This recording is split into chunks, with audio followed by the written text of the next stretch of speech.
Gotcha. What was that question? So, no, I am not going to assign you characters because I'm a benevolent GM, or the Watcher, as they are called in Dungeon More.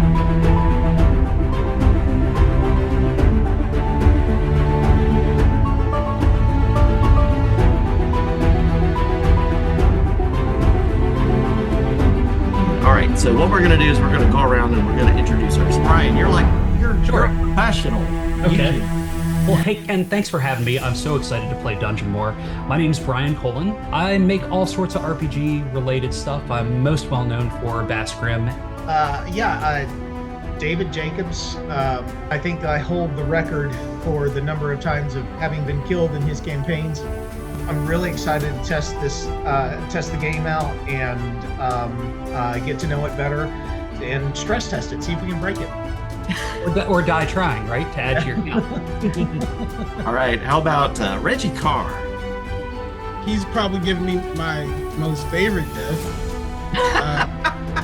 He pulled my character into a pocket dimension in a fortress that was suspended over a cliff. Guy I was chasing just moved me back into the regular dimension and I fell about. It's Jasmine. I'm Jasmine. I've played role-playing games before, so at least I know a little bit better of what I'm doing. Yeah, you have some props too because you went to Alabama School of Fine Arts. Kevin. Nice to meet everybody. Introduce yourself to everyone, yes. I think I've met Jasmine at the Hoover Public Library, which is where I met Ken as well. Pen and Paper Society that Ken participates in. It's always a good time when I get to play at his table. Hello, Kickstarter and everyone else. I'm Ken Oswald. I am the creator of Dungeon More, and today we're going to run a demo session for you with a group of players and give you an idea of how Dungeon More works, how it is different from other role-playing games, and hopefully you'll find it exciting and fun. Everyone should have looked at the character sheets. Yes, I've decided to print out the Ranger class because I never play a Ranger, so I thought that'd be fun to do something a little different. When we talked early on about Dungeon More, one of the things that I really liked about it was that it was able to adapt all these different OSR style games directly into the one piece, right? I'm kind of gravitating towards like a barbarian, maybe a halfling barbarian, but you guys have immediately chosen the two classes that are not like the core classes of the game, your fighter, cleric, thief, and wizard. They may or may not happen on the Kickstarter. I'm going to take comments on the Kickstarter page and as stretch goals, produce new classes. Reggie Carr. I decided to go with fighter. Oh, yeah. Man, this is going to be a very fighty group. But even if you're a fighter and you come across a scroll or a book or something like that, you can attempt to wield magic, but it could potentially be a lot more chaotic. I'm going to change my character from barbarian to a cleric, druid adjacent, indoctrinated cleric, but kind of man that lives in the wilds and is weird. I think that leaves Jasmine, right? Thinking maybe like a drow wizard? Drow wizard. The benefit for you is you're going to have a spell book with multiple spells, which are effectively each, kind of an ability in their own right. Each type of character sheet for Dungeon More is everything you need to create the character. It is effectively your player's handbook. It steps you through the character creation, gives you all the options that you need, and of course, if there's an ability not listed here that you think is perfect for the character type that you're playing, we can just add it. That's the way the game works. And the back of your character sheets, of course, is like that player's handbook I was talking about. There's extra information and stuff. Tell you what, my dice are already on fire. My lowest score stat is a 5, and my highest is an 11. But Dungeon More is a little more forgiving. Bonuses tend to be slightly higher. If you don't mind, I'll steal the animal hide from the barbarian. how does spell selection work? Dungeonmore really views a cleric more as someone that has been granted miracles from their deity, so very specific things they can do. So they collect these a little slower than, say, a wizard might. What you'll find out about magic use players, if you can use it, you will get to describe the effects of your magic because you literally sculpt it as you bring it into existence. And being in abilities, I'm guessing you guys are checking that out and reading now. It's number 3. You choose 5, and you give each a mod equal to a stat. It has in parentheses +1. So all your abilities, you'll notice, are based on one of your stats. They are tied to it and connected with it. It is how they work. So in figuring out the mod for each of those abilities you select, you'll look at the stat it's associated with, and that particular stat's mod, you will add a +1 to it, and you will write it in that mod square next to that ability. The back of your sheet gives you even more abilities to choose from, because abilities can be chosen from basic abilities that have nothing to do with a class that kind of anyone can learn. In addition to basic abilities, there's also bloodline abilities. And there's a whole list of these that come from the Nimbrelist setting, which is going to be associated with Dungeonmore in the Kickstarter.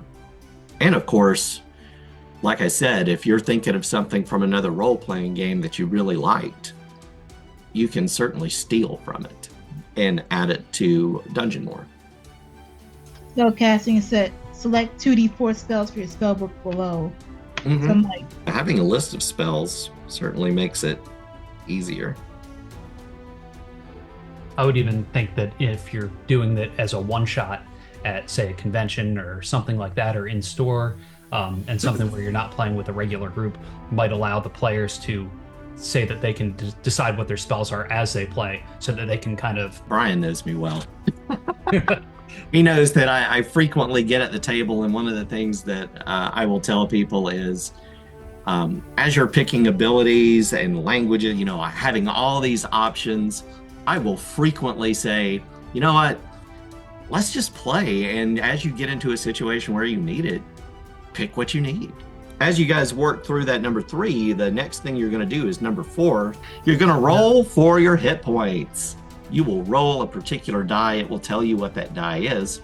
And then you're going to add the mod from either your Constitution stat or your Charisma stat for hit points. Because Dungeonmore sees Charisma as it is described on your character sheet as influence, willpower, and innate power, shouldn't be strictly about your fortitude and health. It should be about the will to live as well. Because hit points isn't just about physical damage, it's about any kind of damage. Soul damage, mind damage, emotional damage. You guys will take all of that kind of stuff in the game. I'm not saying my rolls are on fire, but man, I wish I were in Vegas right now, because You will never guess what I rolled for hit points. I know. yes, I know exactly what you rolled, Brian. And with my Same thing plus you one, roll every time. with my +1, that gives me a whopping 2.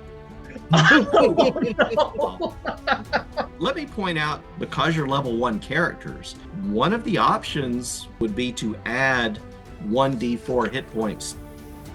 Dungeonmore is different from other RPGs in that you are not going to die necessarily at 0 hit points.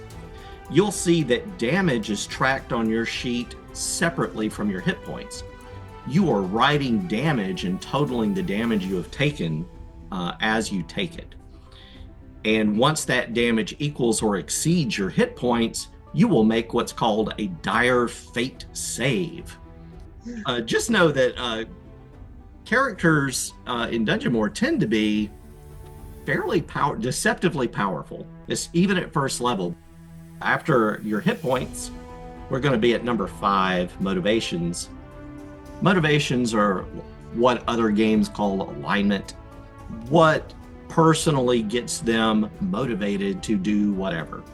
And each of you are going to have sometimes entirely different sets of motivations that are suggested, and you can just circle those or write in ones that you like. Wanderlust. Wanderlust, that's a good one. Now, after number 5, your motivations, comes step 6, languages. Some characters automatically speak or read a particular language, and for DungeonMore it is different. Anytime you are allowed to pick a language, you are picking to speak it or read it. In order to do both, you would have to select the language twice. You will notice that languages are determined by both your wisdom modifier and your intelligence modifier. Wisdom only allows you to make speak choices. Intelligence allows you to make speak or read choices. I have one for each of those. Oh, great. So yeah, you would specifically pick one that you speak, and then the other one could be either or. Okay, so that means if I have like 2 modifiers for both each, I can do 2 extra languages? That's right. Oh, snap. Okay. Gotcha. One thing left to do, and that's equips. I mean, that's super easy because for DungeonMore, you're not buying equips when you make up a character. This game lets you just have anything you can carry. How much you can carry is pretty easy as well because it's equal to your strength score. And you'll notice that in your sample equips on the back, it's got the load value. You know, everything is called load. So your max load being equal to your strength score. If you have a strength of 12, you could carry a load of 12. The cheat code to any item that you think of, even if it's not on the sheet, even if you select it from another book, is if it fits in your pocket, it is load 0. If you can use it with one hand, it is load 1. If it is two-handed, bulky, or heavy, it is load 2. That's it. Things can be bigger than load 2. Like for instance, we were talking about armor class. Your armor class number is equal to its load value. So however hefty you want your armor to be, that's the number that you write in there. So if you have an AC of 4, then it has a load of 4. As you can see, armor could get very heavy very quickly. Armor classes are always from 0 to 6.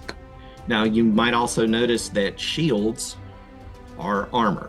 You do not add armor numbers together. DungeonMore looks for the biggest number that you have. Now that does not mean that a shield is useless, because when you do get hit and you do take damage, you can lower a piece of equipment's armor class value to avoid getting hurt. For my halfling barbarian, I was thinking that his apparel was going to be kind of a raccoon carcass. So I was giving it an armor load 2. That's your choice. You get to decide what's reasonable. Oh, okay. All of your characters, by the way, are going to start with D8 coins. A coin in DungeonMore is whatever the standard coin of that realm is. And then there are high coins. High coins are worth 10 regular coins. DungeonMore has a standardized damage table also on the back of your sheet. You can kind of create your own weapons, and you can assign it the damage die accordingly. Did everybody do the level 1 option? Oh, good call, Brian. Yeah, make sure you don't forget that you are level 1 characters, and because you're level 1 characters, you do get to choose an advancement already.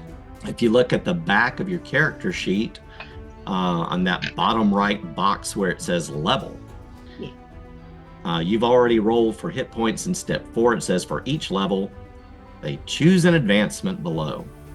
I chose the hit points, and I got a 1. Of course you did. But you're now starting with 3 times what your characters usually have. So I know it's. So what do you say we do some gaming?